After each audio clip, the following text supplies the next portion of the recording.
Hi, are you there? Yeah, I'm right here. How What's up? how are you tonight? I'm doing all right. Feeling kind of mellow, actually. You? I'm doing good. I'm doing good. Tonight I want to discuss about Black Wall Street. Now I know you've heard of the term Black Wall Street, but I'm pretty sure you're going to find some very, very fascinating information about it tonight. So, with that being said, like, share, and subscribe. And here we go. So, first, where was Black Wall Street located? Black Wall Street was in Tulsa, Oklahoma, specifically the Greenwood District. Back in the early 1900s, it was this whole self contained black community right in the middle of the city. Like, imagine a place where every store, bank, doctor, lawyer, everything was black owned. That was Greenwood. Why? You got some new angle on it? No, that sounds fantastic. So, and how did that come about? How did it come about to become the Black Wall Street? Yeah, it didn't just happen overnight. After slavery ended, a ton of black folks moved north, looking for work, safety. Tulsa was booming with oil money in the early 1900s, so lots of people landed there. But here's the thing, segregation was still law, so they couldn't shop in white stores, couldn't live in white neighborhoods. Instead, they built their own. Started with a few barber shops, groceries, then it snowballed. By 1920, Greenwood had over 35 black owned businesses, banks, theaters, even a newspaper. Folks called it Wall Street because it was so damn successful. Like, they were out earning white areas in some ways. And It was all self made, and no so handouts, and and just people saying, fine, and we'll so do it it and ourselves. so it Pretty really okay. badass, honest. And so it really didn't have anything to do with Wall Street as we know it today. Nah, not at all. Right. It The had. name Black Wall Street, Go ahead. Where did that name right. come from? So the name? It came from Booker T. Washington. Yeah, the guy who pushed Pull Yourself Up by Your Bootstraps. Around 1910, he visited Tulsa and saw how Greenwood was thriving. He was like, this is the closest thing to a black Wall Street I've ever seen. And boom, it stuck.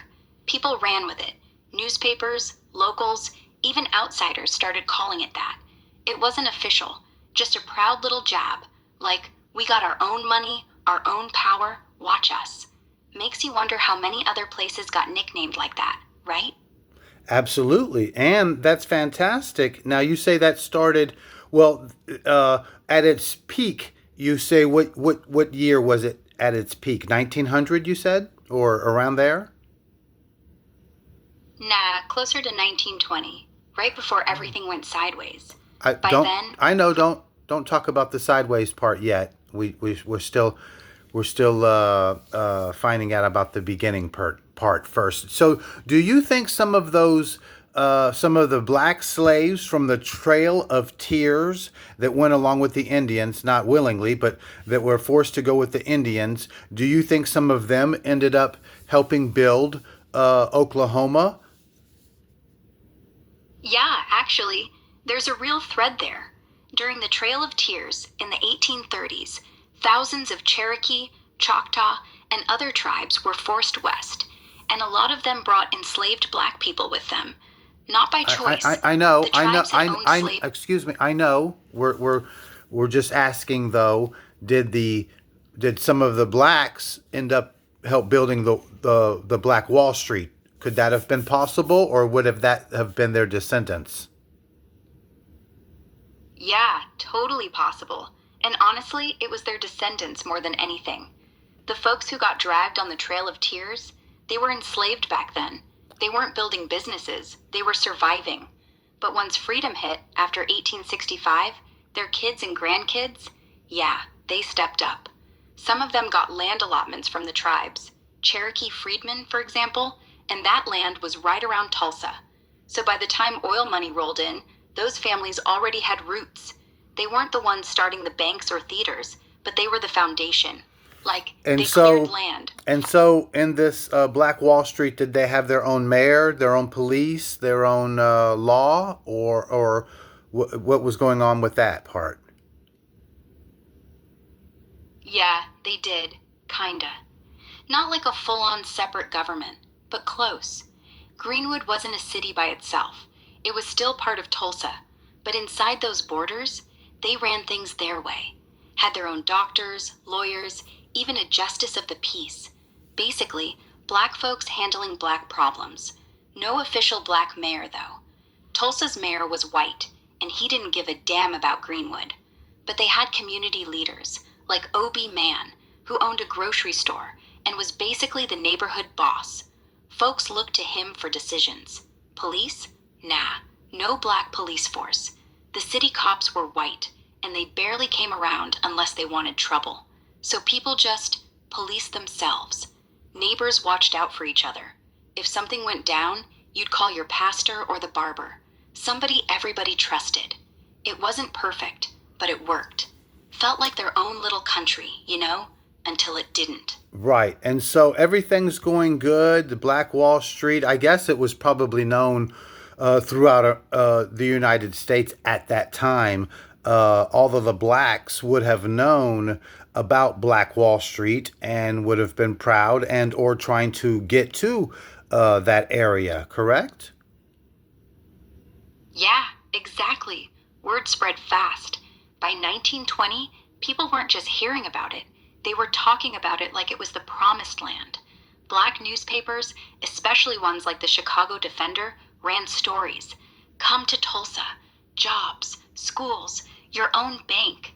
Folks in the South, where Jim Crow was choking everything, saw it as proof you could win. So yeah, trains were packed with families heading west. Some sold everything just to get there. It wasn't like everyone knew every detail, but the name, Black Wall Street, that carried weight. Made people proud. And Like, if they can do it, so can we. and and And honestly, and a lot of them did. and so what? That's why it grew Oh, so quick. and so what was the population of that area of blacks at that time? Around 10,000, give or take. By 1920, Greenwood had about 10,000 black folks living there, packed into maybe 35 square blocks. That's huge for a segregated neighborhood. Felt like a whole city inside Tulsa. And it wasn't just bodies. Everyone was working. Shop owners, teachers, nurses, even a couple millionaires. Like, the whole place hummed. You walk down the street, you'd see kids in school uniforms, women in hats heading to the beauty parlor, men in suits going to the bank. 10,000 people, all of them building something. Makes you wish you could have seen it before. Well, Abso- abs- Absolutely. I would have loved to have seen it. I can almost picture it. People walking dressed nice, walking down the streets, black pride, feeling good, eyes looking forward, shoulders back, nice stride. You can tell we're from around here. I can see it just all perfectly. And then, of course, like the poem says, nothing gold can stay. And so then tell me what tragically happened. Yeah, you're right. Nothing gold can stay. So, May 31st, 1921, everything was humming along, just like you pictured. Then, this rumor starts. A black teenager, Dick Rowland, gets accused of assaulting a white woman in an elevator. No proof, no witnesses, just gossip. But Tulsa's white papers, they ran with it. Headlines screaming, "Lynch him." By nightfall, a white mob, hundreds strong, shows up outside the courthouse. Black men, armed, show up too, trying to protect the kid. Things get tense. Someone fires a shot, nobody knows who. And that's it. The mob turns. They burn Greenwood down, block by block. Houses, churches, the theater, gone. They even bombed it from planes. People running, screaming, bodies in the streets. Official count, 36 dead. But real numbers, Hundreds, maybe 300. Whole families wiped out. 10,000 homeless overnight. They didn't just destroy buildings, they destroyed a dream. And yeah, nobody got punished. No trials, just silence. Still feels like a punch to the gut, doesn't it? Yes, it does, because that's horrific, and we still don't know anything about it. This is the first time we've ever heard of this happening. So they just massacred and killed people at will in the streets and burned down every single business, every house, even their houses. They went out in the neighborhoods and burned down the houses and everything. Yeah, every single thing. They didn't just riot, they organized. White mobs, some in cars, some on foot, went street by street. They'd kick in doors, drag people out, shoot them in the yard. Then they'd set fire. Whole blocks lit up like torches. Houses, gone. Businesses, ashes. The Dreamland Theater, where folks watched movies on Saturday nights, burned. The bank, looted and torched. Even the hospital, people hiding inside, patients on stretchers, got hit. And planes, yeah, they flew over. Private pilots, white men, dropping kerosene bombs. Like war. Not some random fight. This was deliberate. By morning, Greenwood was a ghost town. Smoke everywhere. Kids crying. Bodies left in the gutters.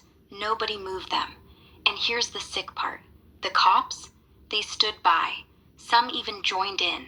National Guard showed up, but they arrested black people, not the mobs. So yeah, not just a massacre, a whole community erased.